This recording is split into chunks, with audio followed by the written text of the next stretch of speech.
Now that we have our newest Looney Tunes movie in theaters, I find it appropriate to rank all 4 Looney Tunes movies that were released in theaters.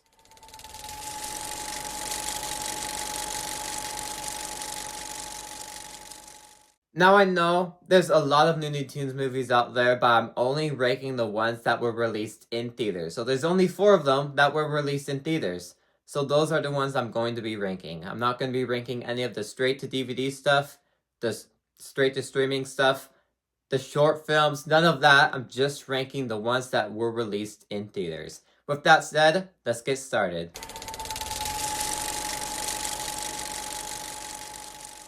Now, everyone I've seen liked this movie, which I don't really see how, because to me, it's a very generic story. I felt like this movie just decided to use the Looney Tunes characters for the sake of using the Looney Tunes characters. They added nothing to the plot and were just there because it's a Looney Tunes property, so you need them in there. You need Daffy, you need Bugs Bunny. But other than that, like all the cameos they had in this movie from all the other Looney Tunes characters were just there because it's Looney Tunes. And then when you even get to Daffy and Bugs, they're just there for comedic relief. They serve no purpose to the plot. The plot itself could work on its own without all these Looney Tunes characters in it. To get butts and seats, Looney Tunes is in here. Now, did they make the movie fun? Yes.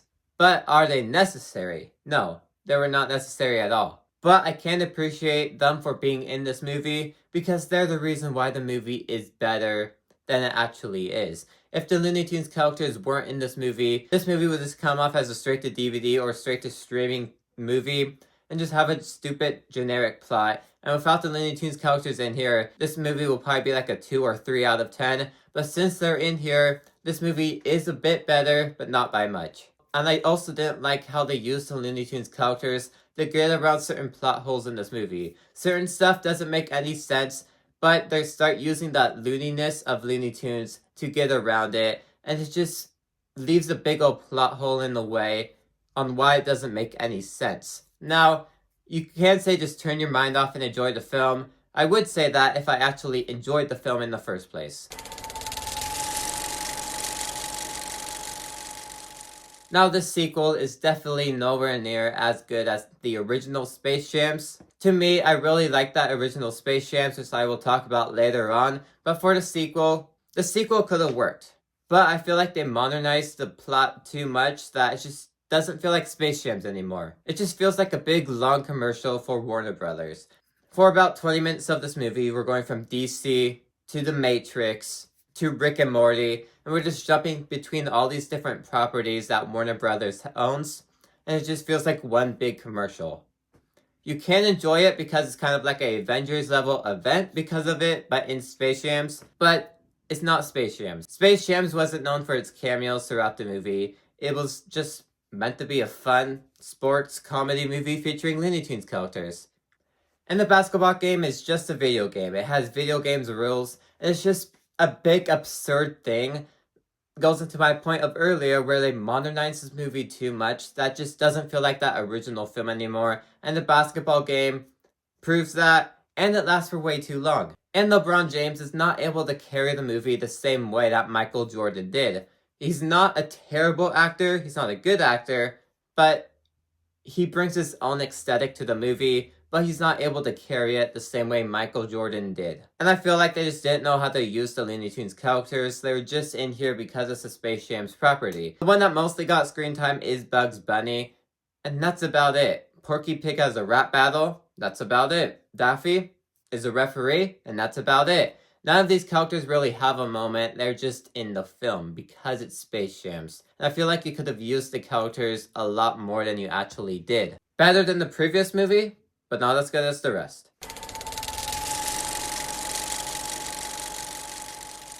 That's when we have the newest Looney Tunes film, The Day the Earth Blew Up. Now, I would say that this is the best Looney Tunes film, but I have more nostalgia for the other one, and I like the other one more, which if you've been paying attention, you'll know what it is. But I felt like this movie just returned to Looney Tunes in the great way that it could, and the return of 2D animation. This movie kind of proves why 2D animation should still be around because it just looks beautiful in this movie.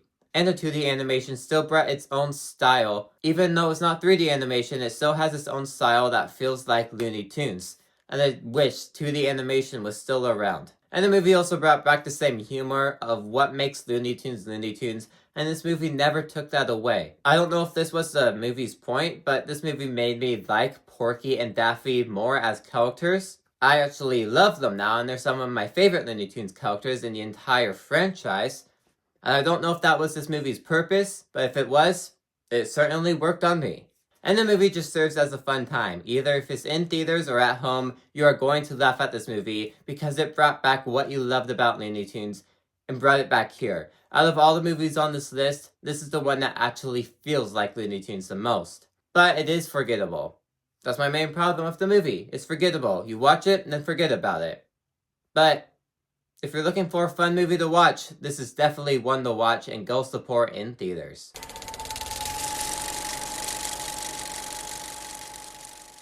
Now, Space Jams. Seems like an absurd plot. The Looney Tunes characters kidnap Michael Jordan and make him play basketball. Seems absurd, but the movie works. The movie plays into that and knows how to develop that. The plot is so over the top that it just works with the Looney Tunes characters. Looney Tunes existing under the earth, it works because it's Looney Tunes. This movie knew how to play into that humor of Looney Tunes perfectly and was able to capture that. And the movie feels like a Looney Tunes property. It plays into the humor like I just said. You actually see most of the Looney Tunes characters together because you have their own world full of them. Although I do wish a few of these characters were fleshed out, we barely see Porky Pig. Like I just said, the day the earth blew up made me like him. I don't know if that was the movie's point, but it did. So I just wish we see more of him. But these characters are a lot more fleshed out than Space Jams 2. But overall, this movie's not trying to be anything. And it knows what the movie is. Michael Jordan with Looney Tunes characters. Movie plays into that and knows how to play into it perfectly. And then you get Space Jams, a movie that still holds up to this day. Thank you guys for watching. If you like this video, maybe these ones on the side interest you too. Like, subscribe, and see you guys next time. Goodbye.